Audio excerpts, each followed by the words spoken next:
Sometimes life places us in moments so strange, so unexpected, that they shift something inside us forever. That's exactly what happened the night a woman, shaking, heartbroken, trying her best not to fall apart, grabbed my arm and whispered, "Kiss me. My ex-husband is watching." And for a second, everything around us froze. The restaurant noise faded, the lights blurred, and all I could see was the fear and desperation swimming in her eyes, eyes that weren't asking for romance, they were begging for kindness. Before we get into the story, make sure to subscribe, like, and comment to support the channel Echoes of Dad. Your engagement helps us share more stories that touch the heart and remind us of the goodness we're all capable of. Now, let's begin. My name is Daniel, though most people call me Dan.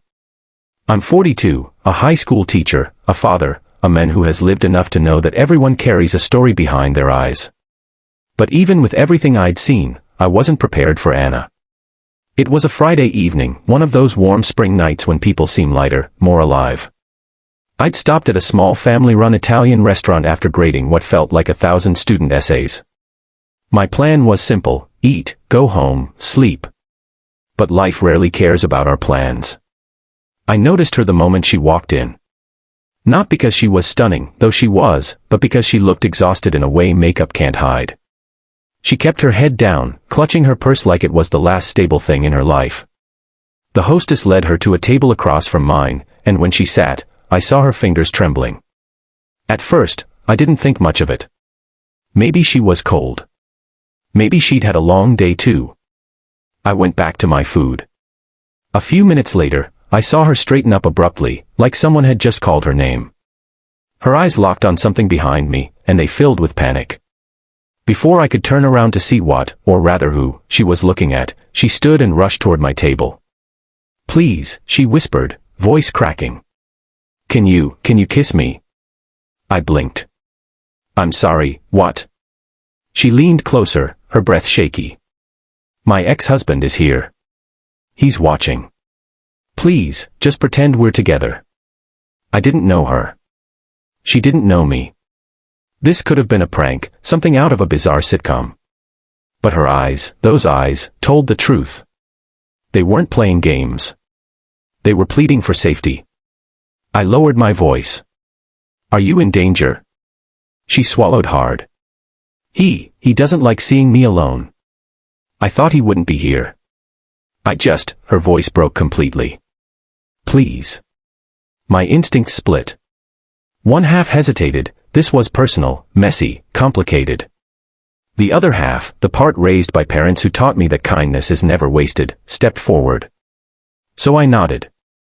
But instead of immediately kissing her, I stood, gently placed a hand on her shoulder, and said loudly enough for her ex to hear, "Hey, sweetheart.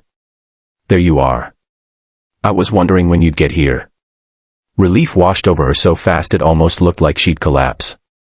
She leaned into me like someone rediscovering gravity. We sat together, pretending to be a couple sharing dinner. Or at least, that was the plan. But then I saw the man she'd been afraid of. He wasn't drunk or shouting. He wasn't even doing anything obvious. He was just staring, an intense, possessive stare that made my skin crawl. The kind of stare that didn't need words to make someone feel small. Anna saw me looking. "We were married for 9 years, she said quietly. He never hit me. But he ruined me in other ways." She didn't have to explain. Her voice carried years of silence, years of thinking she wasn't enough, years of shrinking herself just to keep the peace. "He hates the idea of me moving on," she continued. "I came here tonight thinking maybe I could enjoy a meal alone. But when I saw him walk in," she shook her head. "I just panicked." I nodded gently. "You don't have to explain. You're safe with me." She looked up, surprised, like she wasn't used to someone taking her side with no conditions attached. For a moment, her shoulders relaxed. She smiled, small, hesitant, but real. Then her ex-husband stood. Each of his steps toward us felt heavy, intentional. Anna curled slightly toward me like a reflex. I took a slow breath. I wasn't looking for a fight, but I also wasn't about to let this man intimidate her. He stopped at our table.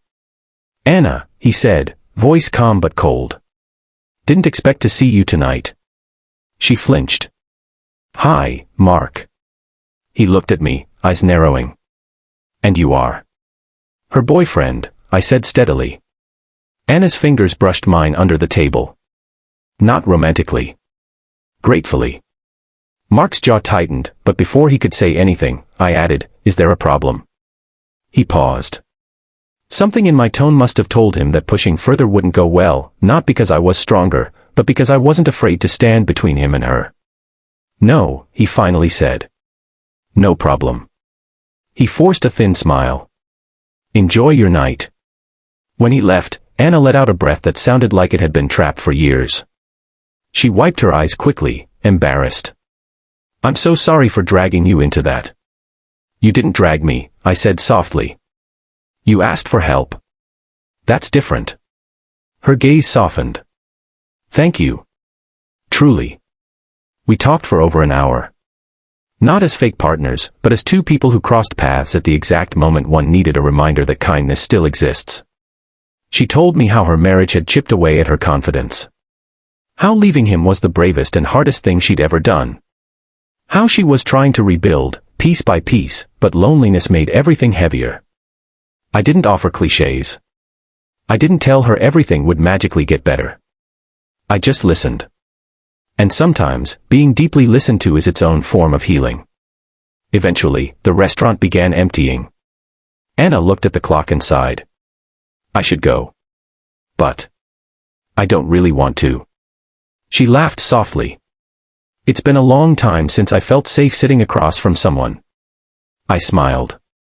Then stay as long as you like. I'm in no rush. She hesitated, then said something I didn't expect. When I first came to your table, I didn't actually want a kiss. I raised an eyebrow. No. She shook her head. I wanted rescue. I wanted protection. But when you stood up for me, when you sat beside me, you made me feel something I haven't felt in a long time. She paused. Hope. I was quiet for a moment.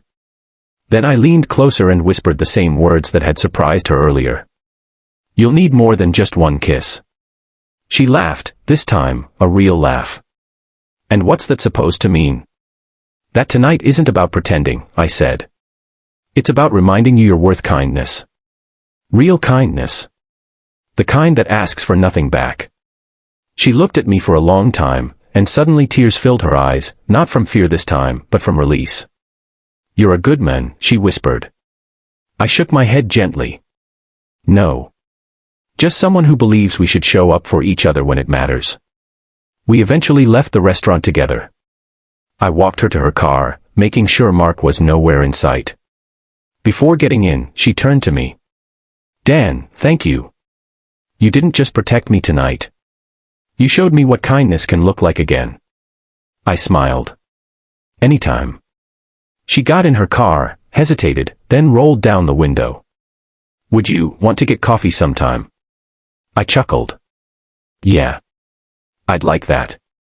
She drove off with a smile, one brighter than anything she'd worn when she arrived.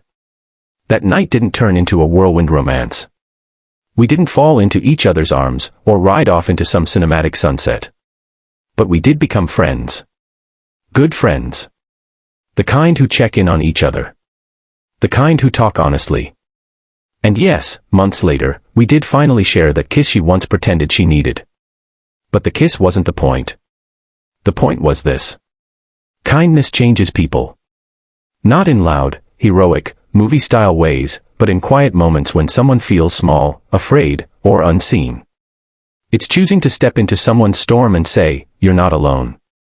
It's standing up when it's easier to look away. It's answering a whispered plea with compassion instead of judgment. Kindness doesn't just help others, it reshapes us too. It reminds us of who we can be. Who we should be. Who the world needs us to be. So let this story be a reminder, for all of us. The smallest act of kindness can become someone's biggest turning point. And you never know whose life you might change next. Be kind. Be brave. Show up. The world needs more moments like that night. The world needs more people like you.